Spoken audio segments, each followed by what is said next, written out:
Welcome to Cryptocurrency Explained. In this lesson, I'm going to explain what cryptocurrency mining is and what staking is. Actually, what I'm really talking about here is what are the different mechanisms that cryptocurrencies use in order to achieve consensus and to secure their blockchains. The first is proof of work mining. Now, this is where computers perform tasks to prove that they have done the work required to secure the network. Mining and the miners are the most important part of any cryptocurrency network that uses proof of work mining. And mining, much like buying cryptocurrency, requires investment in hardware and in electricity. Miners are basically like the bookkeepers. They provide the required computational power to solve complicated puzzles, which is necessary to confirm transactions and to record that data on the public blockchain. For performing their very important task of bookkeeping for the network, the miners are rewarded with the block reward. Now, this is the block that is mined and the fees that go into it. So every block has a set reward plus the fees. So whoever solves the puzzle first gets the privilege of being allowed to mine the block. For an analogy, think of it like this. There are a bunch of accountants and they're standing around and you ask them a riddle. Now, the accountant who gets the riddle right gets to write down this page of the accounting book, which is the block in our analogy. Now, the reward for performing this work is a set amount of newly created cryptocurrency. For example, right now in Bitcoin, it is 12.5 Bitcoin. Plus, anyone who wants to have the accountant write their transaction onto that page needs to pay a little fee to the accountant for writing that transaction in. So the reward is one block of 12.5 Bitcoin in that example, plus the fees. For the next block, a new riddle will be made, and the more accountants there are trying to guess the riddle, the harder the riddles become. Now it gets to a point where these cryptographic puzzles become so hard that no one miner can solve them alone.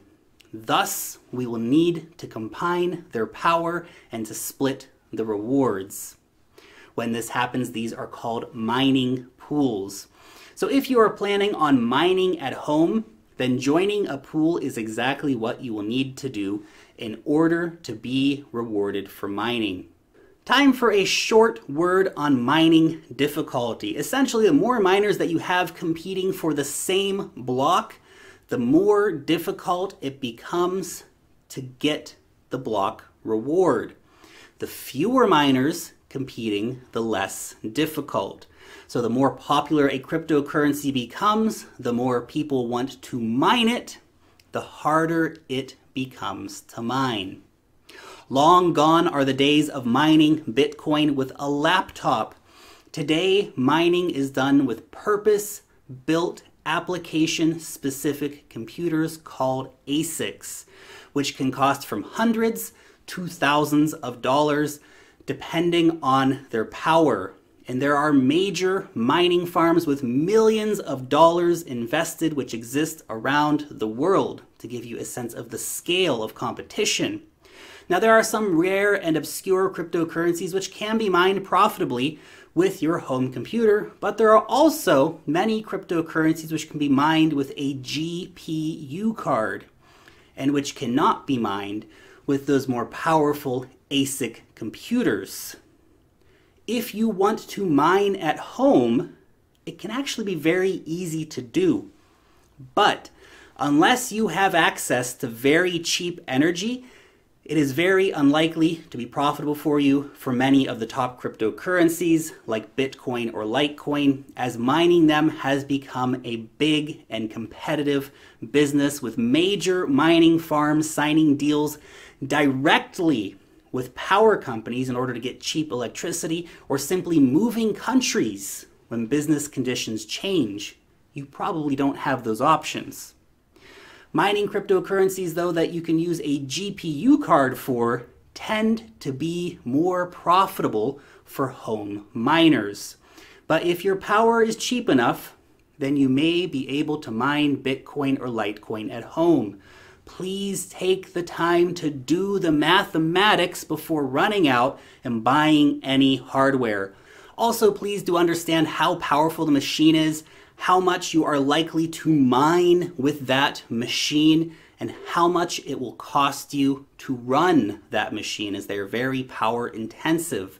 Also, please consider that network conditions can change very quickly, and that your machine, while potentially very profitable today, may become unprofitable in the space of just a few weeks or months as new miners enter the network, or as a new, much more powerful machine comes onto the market.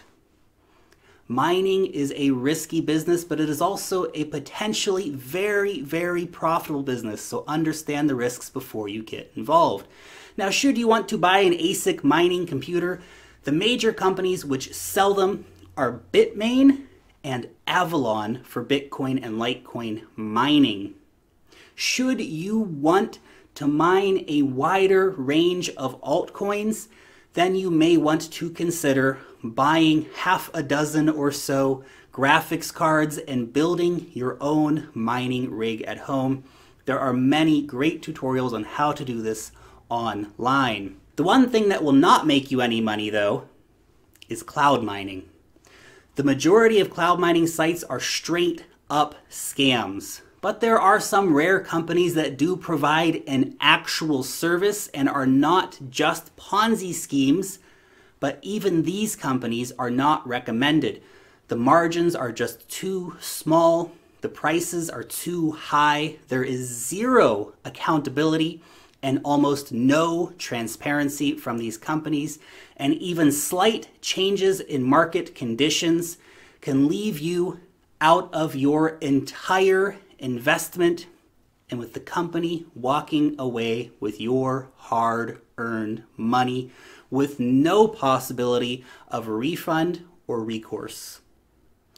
Buy your own hardware if you can, and if it will be profitable for you to do so. Or just buy Bitcoin and forget about it. Now we're going to move on to proof of stake.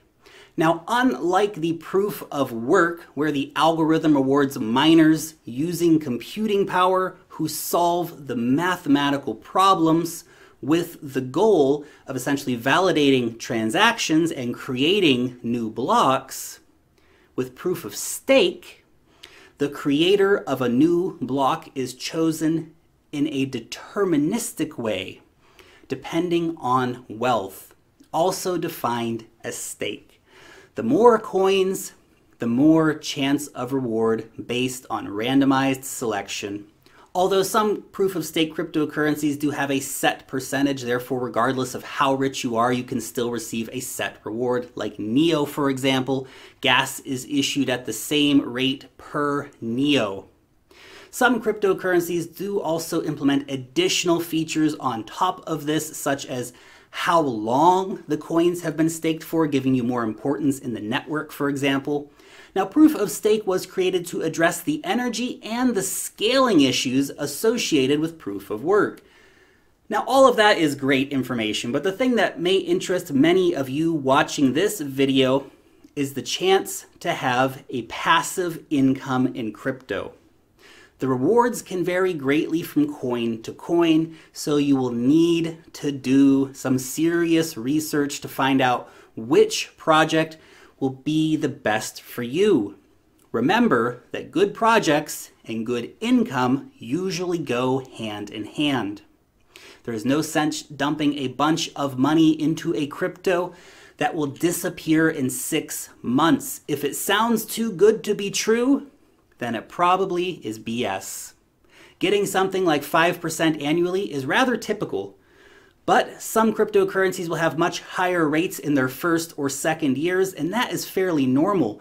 But watch out for coins that say that they're going to be having 600% a year rewards.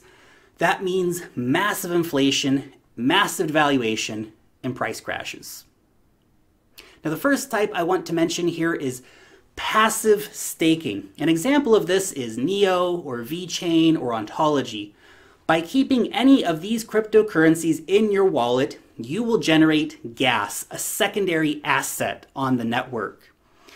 The gas is needed to do things like create smart contracts, and once generated by you, you can go and sell it on the market at any time. All that is required is to own that cryptocurrency and to leave it sitting in an address that you control the private keys of. The next is active staking. Now, examples of this include Quantum or Navcoin. In this model, by keeping your wallet open, you secure the network, and as a result, you have the chance to be rewarded in cryptocurrencies for your work of securing the network. So this requires you to have an active connection and be a more participant person in the network by securing the network for your reward. Now, both of the above methods are great because they do not require any kind of specific quantity of cryptocurrencies, nor do they require any kind of special technical skills or any kind of extra hardware purchases, although getting a device called a Raspberry Pi may make your staking process much more enjoyable. Next, we have something called delegated proof of stake. Now, two examples of this are Lisk and Ark. Essentially, what you do is you vote for other people to secure the network, delegating your power, represented via the amount of tokens that you have, to the delegate. And as a thank you for this, many delegates will share rewards back with you. It's really very easy to do. Another very popular method of earning a passive cryptocurrency income, masternodes. Now, two classic examples of this are PivX and Dash. Basically, what you do is you lock up a set amount of a token, for example, 10,000 PivX or 1,000 Dash, to secure the network. And for securing the network, you receive rewards. Now, you also have to actually be running that node. Now, some master nodes can cost hundreds of thousands of dollars. What you want to do is try to find a newer master node that is still reasonably priced, but that can have a great potential to grow over time. Although if you have the funds, buying some of the more expensive master nodes may also provide a good return on profits. But please do be aware that setting up a master node will actually require a bit of technical know-how, possibly an investment in hardware, and a significant financial investment. Although, as mentioned, the rewards can be quite good, but you do have to be an active participant when you're running a masternode. There are a lot of ways to participate in the crypto economy, whether you're mining or staking, but make sure that you understand how these operate before you go and get into any of them. Now, I haven't given any in-depth examples of how one works or another because there are so many different mining algorithms for proof of work, and there are so many different ways to stake coins. This is just a high-level overview. You will need to do some additional research to find out what is right for you. Make sure to check out the next video in this series to learn even more about cryptocurrencies, and of course, feel free to post any questions that you may have down below in the comment section. There you will also find my recommended list of exchanges and of wallets. If you found this video useful, leave a thumbs up on it. If you're new around here, subscribe to the channel. Thank you so much again for watching. Long live the blockchain, and peace out till next time.